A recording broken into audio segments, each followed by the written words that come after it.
और अब बात करते हैं खैबर पख्तूनख्वा बल्दियाती इंतखाबात के हवाले से। क्यों हारे वजीर आला खैबर पख्तूनख्वा ने इलेक्शन से मुतालिक रिपोर्ट वजीर आजम को पेश की है। इस रिपोर्ट में नाकामी की बुनियादी वजह बढ़ती हुई महंगाई को करार दिया गया है। गिरती हुई दीवार को अंदरूनी इख्तलाफात ने भी भरपूर धक्का दिया। कई रहनुमाओं ने मुखालिफ उम्मीदवारों को भी सपोर्ट किया। बढ़ती महंगाई ने नुकसान पहुंचाया, अंदरूनी इख्तिलाफात भी ले डूबे। तहरीक इंसाफ की नाकामी का पोस्टमार्टम कर लिया गया। वजीर आला महमूद खान ने रिपोर्ट वजीर आजम को पेश कर दी। इमरान खान ने बड़े पैमाने पर तहकीकात का हुक्म दे दिया।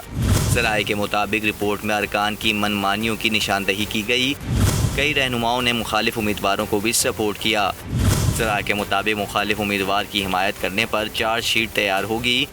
अरकान असेंबली को शो कॉज नोटिस दिए जाएंगे। पॉलिसी के खिलाफ जाने वालों के खिलाफ भी एक्शन होगा।